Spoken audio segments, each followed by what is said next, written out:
South Korea is seeing signs of inflation easing, with consumer prices seeing the smallest on-year increase in a year at 4.2%. Busan City says it is ready as it welcomes the BIE delegation to inspect the candidate city as part of its bid to host the 2030 World Expo.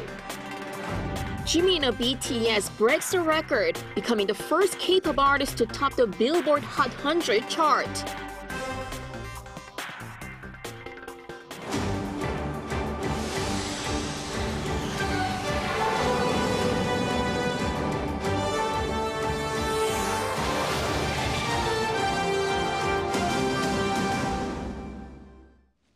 Good afternoon. We start with the latest signs that the country's inflation may be cooling. The consumer prices last month once again increased compared to the same period last year, but the size of increase was the smallest the country has seen in a year. Our economic correspondent Shin Ah-young starts. South Korea's inflation growth eased in March to its lowest level in 12 months. According to data released by Statistics Korea on Tuesday, the Consumer Price Index, a key gauge of inflation, jumped 4.2% on year last month. That's 0.6 percentage points lower than the month before. The growth peaked last July but has started to decline since then. The eased March figure was mainly driven by lower prices of petroleum products, which plunged 14.2% from a year earlier, marking another on-year decrease after also dropping in February. That's the largest decline since November 2020, when prices fell 14.9% on year. Meanwhile, prices of agricultural, fisheries, and livestock products rose by 3% on year, higher than the previous month. Prices of agricultural products rose by 4.7% due to skyrocketing vegetable prices. Utility fees, including electricity, gas, and water, again soared by 28.4% on year, hitting an all-time high figure. Price growth for processed food softened from the previous month with a growth of 9.1%. Global oil prices always have a significant impact on the government's outlook regarding prices. Recently, there was an international oil production cut, which is expected to primarily affect the prices of petroleum products and other related areas. Also on Tuesday, the Bank of Korea held a meeting regarding consumer price rises. A central bank official says the growth of consumer prices will continue to show a downward trend due to the base effect of last year's increase. Core consumer prices without volatile food and energy prices are also expected to see smaller increases, albeit at a slower pace than consumer prices. Shin Ah-young, Arirang News. Now on to another major story we're following at this hour. Most of the wildfires that broke out across the country over the weekend have been contained, but the biggest blaze in the central county of Hongseong is spreading further due to strong winds, prompting more residents to evacuate. Yoon has the latest. On Sunday, more than 30 wildfires were reported to have broken out across South Korea. A quick and aggressive response from firefighters has contained most of them, but the level 3 wildfire in Hongseong, Suncheonman province remains ablaze for a third straight day. Some 19 helicopters and 1,784 personnel have been actively working to extinguish the fire, but are up against strong winds. Forest authorities are expected to add another 2,941 staff and 188 pieces of equipment on Tuesday. 2 other level 3 fires are being fought in Jeollanam-do province. One in Hamgyong County, where the fire is presumed to have started on a bee farm. Strong winds have caused the fire to spread to a forest area close by and has spread quickly due to the recent dry weather. Damage from this fire include 4 factories, 2 stables, and 2 greenhouses. 43 residents have been evacuated. The other level 3 fire in this province is in Suncheon County, where 89 residents have been evacuated so far. Forest authorities have reiterated that all efforts, from staff to equipment, will be distributed across the country as soon as possible. No casualties have been reported yet, and some relief may be in sight as the country should see nationwide rain Tuesday evening. Yoon, Arirang News. Now on to the latest on the contentious surplus rice purchase bill passed by the National Assembly last month. It's widely expected President Yoon has vetoed the bill that requires the government to buy excess rice aimed at stabilizing farmers' income. Speaking at a cabinet meeting Tuesday, Yoon called for the revised Grain Management Act to be reconsidered, saying it was pushed through forcefully without proper discussion. The opposition-held National Assembly passed a bill last month which requires the government to buy surplus rice if demand falls short of production by 3 to 5% or prices fall by 5 to 8% or more from the year before. Yoon said this would only lead to an overproduction of rice, reducing the market price and ultimately making farm household income more unstable. This was the first time Yoon exercised his veto power since taking office last May, and the first time the executive right was used in 7 years. Global oil prices surged over 6% on Monday, following an announcement by OPEC Plus about cutting production. Now, all eyes on what rising oil prices will mean for future rate decisions in the U.S. as policymakers continue to fight inflation. Jimin Top has the details. Oil prices jumped on Monday, the day after OPEC Plus nations announced surprise production cuts of more than 1 million barrels a day on fears of weakening demand. International oil benchmark Brent crude jumped by more than $5 or 6.3% to almost $85 a barrel. West Texas Intermediate crude also surged by 6.3% to a little over $80 a barrel after rising to a 2-month high during the session. Members of OPEC Plus, comprising of major oil exporting countries and Russia, shook the market with its decision to lower its production target by another 1.16 million barrels per day. This brings the total amount of cuts by the alliance to over 3 million barrels per day, combined with the 2 million barrel cut announced last October. Estimates show that this is around 3.7% of global demand. In response to the cuts, analysts at Goldman Sachs raised their year-end price forecast for Brent crude by $5 to $95 a barrel. It also hiked its forecast for the end of 2024 to $100 a barrel. Experts say this could eventually prompt more aggressive interest rate hikes from central banks, pushing economies closer to a recession. Against this backdrop, the U.S. disagreed with the production cuts. Look, we don't think that production cuts are advisable at this moment, given the market uncertainty, and we made that clear. However, Washington's response was milder than in October, when cuts came amid soaring gas prices as a result of Russia's invasion of Ukraine. Jimin Top, Arirang News. South Korea has now become one of the most attractive markets for the U.S., serving as a key regional headquarters for many American businesses, including the media. Our Lee Dae-yeon sat down with the chairman of American Chamber of Commerce on this widening spectrum of Seoul and Washington ties. 7 decades have passed since South Korea and the U.S. agreed to sign a mutual defense treaty in 1953.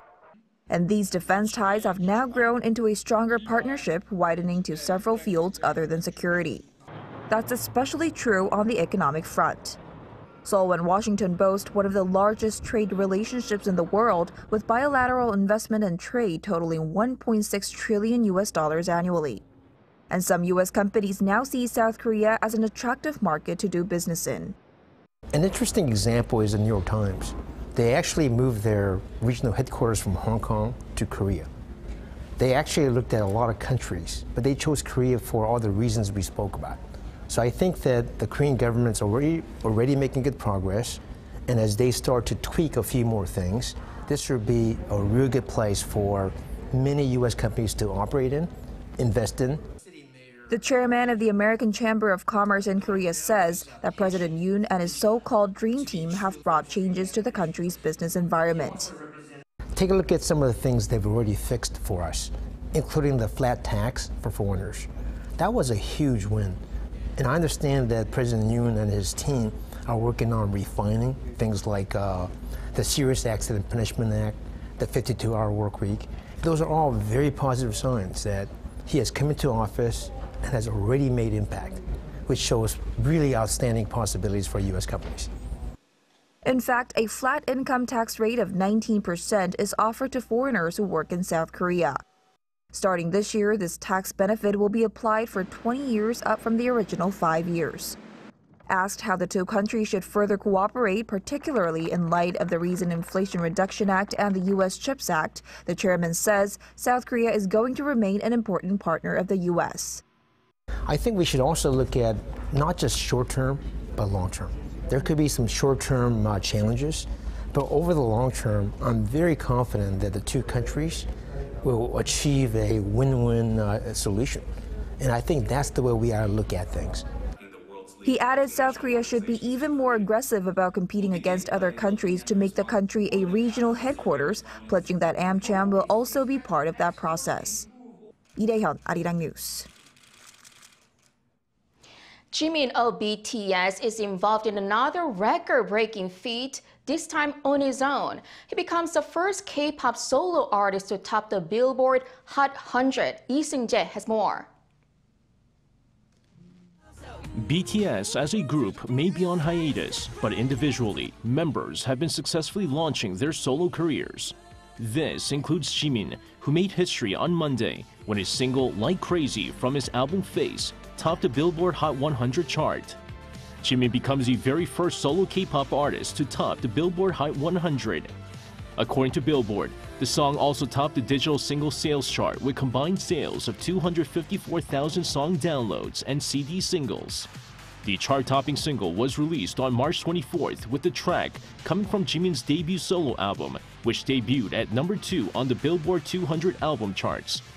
Before Jimin, Psy reached number 2 on the Billboard Hot 100 with his 2012 hit Gangnam Style. Like Crazy has a very 1970s sound with a synth-pop theme, and Jimin participated directly in the songwriting process. According to the artist himself, the song is about expressing the emotions of the moment when you turn away from reality to forget your scars. He added that his debut album was inspired by emotions felt during the 3+ years of the COVID-19 pandemic. Music critics say Jimin's success on the Billboard chart is further proof of BTS's global success, while adding that synth-pop's unique retro atmosphere and comfortable melodies are easily approachable for global music fans. Lee Seung-jae, Arirang News.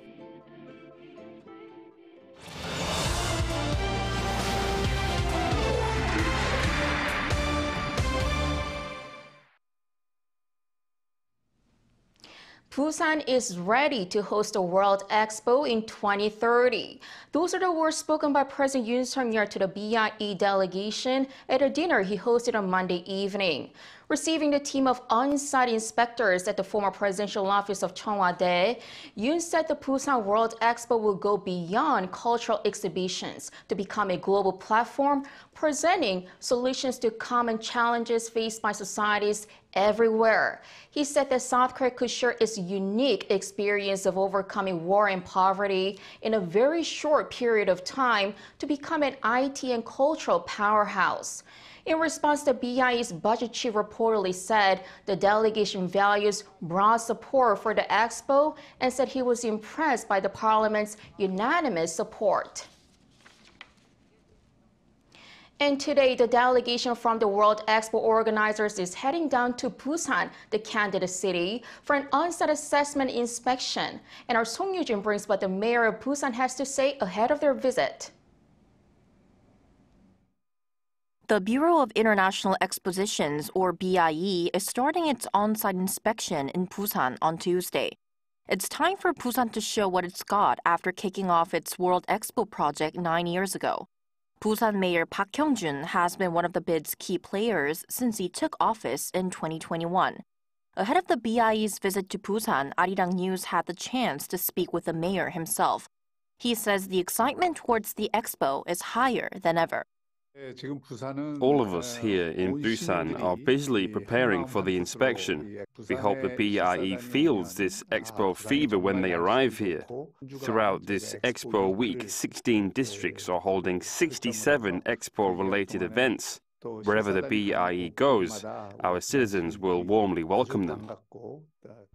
As for specifically what the city has been focusing on, the mayor says it's universal values that the whole world can relate to. The Expo is not just an event, it's a festival that shows where humanity should be heading in the future.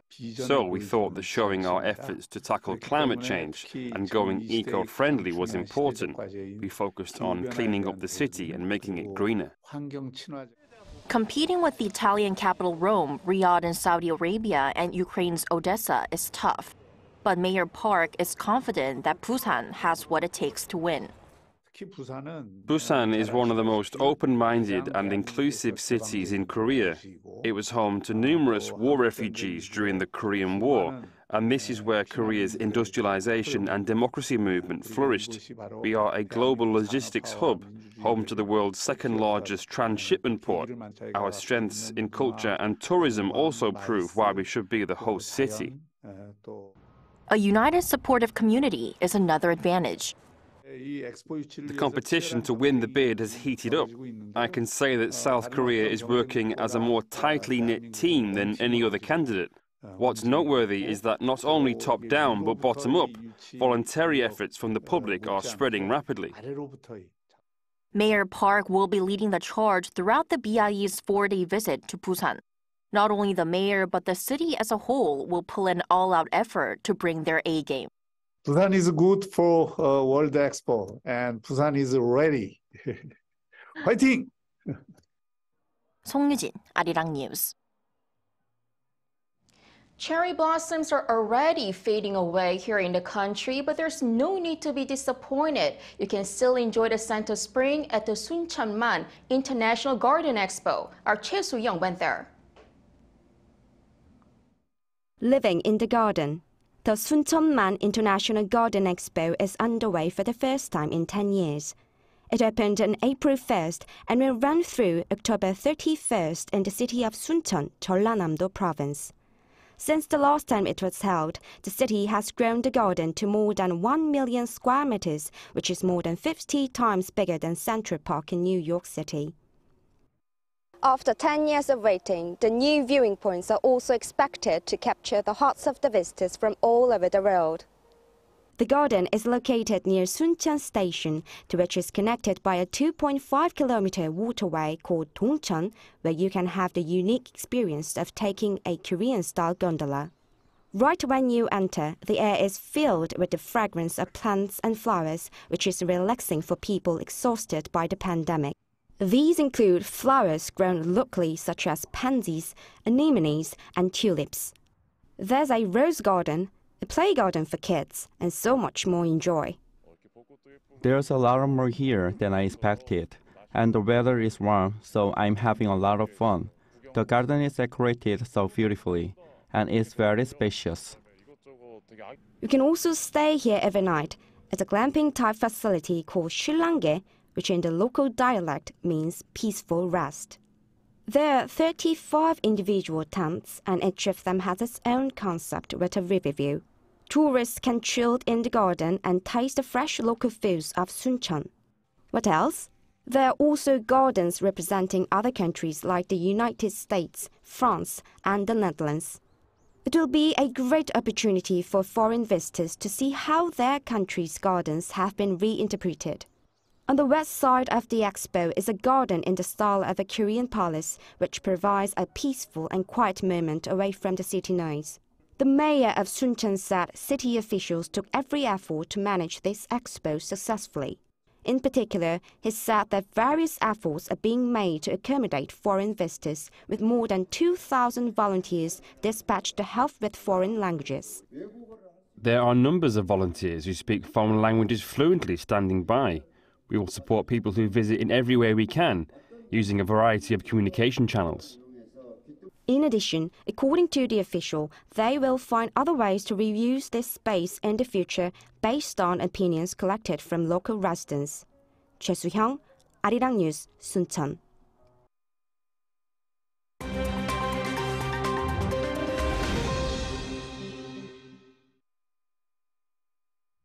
Let's take a look at what's going on in the world now.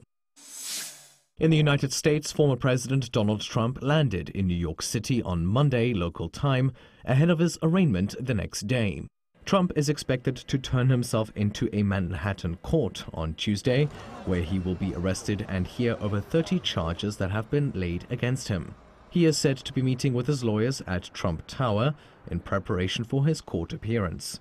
The impending arraignment comes after an unprecedented vote by a grand jury last Thursday to indict Trump. It makes him the first former U.S. president to ever face criminal charges. Trump has been under investigation over his alleged role in a 2016 hush money payment scheme that involved an adult film star, alongside allegations of mishandling classified documents. But Trump has denied any wrongdoing and says he is being politically targeted. Looking to NATO now, as the Intergovernmental Military Alliance is set to welcome Finland as its 31st member. The Nordic country's flag is set to be officially raised at NATO headquarters in Brussels on Tuesday local time in a ceremony. It falls on the same day as the organization's 74th founding anniversary. Finland's accession to NATO is one of the fastest in the organization's recent history. It means that NATO has doubled its frontier with Russia, as Finland shares a 1,300-kilometer border with its neighbor. Meanwhile, Sweden was meant to join Finland, but has been blocked as NATO members Turkey and Hungary failed to ratify its application over accusations of harboring terrorists and criticizing leadership. Both Finland and Sweden applied for NATO memberships last year, following Russia's invasion of Ukraine. Meanwhile, in space-related news, the first group of astronauts to chart a voyage around the moon since the Apollo missions over 50 years ago was announced on Monday. The four-member Artemis II team includes the first woman and the first African-American to be sent on such a mission. 3 of the members are from NASA and 1 is from the Canadian Space Agency. The Artemis II team is set to fly around the moon on a 10-day mission slated for 2024. It will see them travel as far as 370,000 kilometers from Earth, beyond the far side of the moon, before returning. Data collected during the mission will be used for the Artemis III mission, which aims to put humans on the moon's surface in 2025. And finally, marine scientists have broken 2 world records, first with the deepest ever video recording of a fish, and by making the deepest ever capture of a fish. In footage taken in September last year and released by Australian and Japanese scientists on Sunday, a snailfish can be seen at a record-breaking depth of 8,336 meters in deep trenches off Japan in the northern Pacific Ocean. It was recorded using unmanned marine landers equipped with cameras. The find beats the previous record of 7,703 meters. The team also broke the record for the world's deepest catch by capturing a juvenile snailfish at a depth of 8,022 meters. The achievements come as part of a long study into the world's deepest fish populations.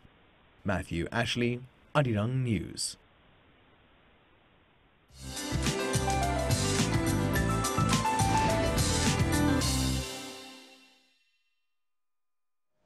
Good afternoon. It has been an exceptionally warm and dry spring this year, and so far there have been 270 reports of wildfires around the country, which is twice as high as the same time last year.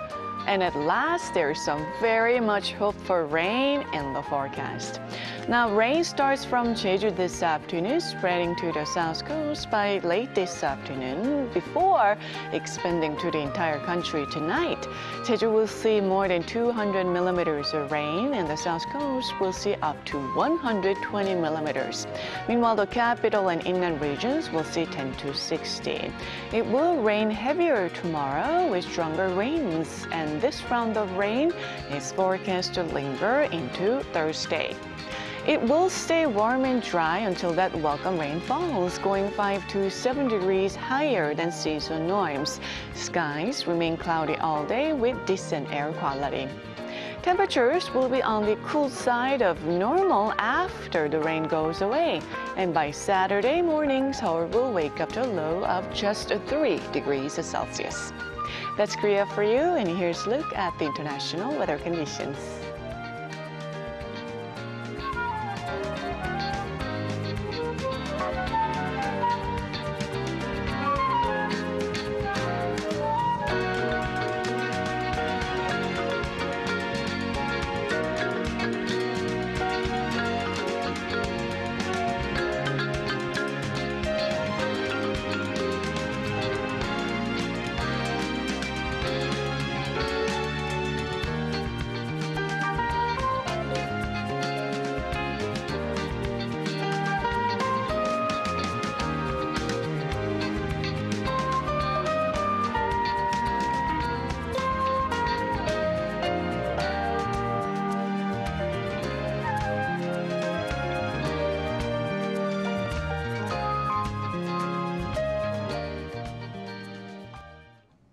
Thank you so much for watching. Have a great rest of the day.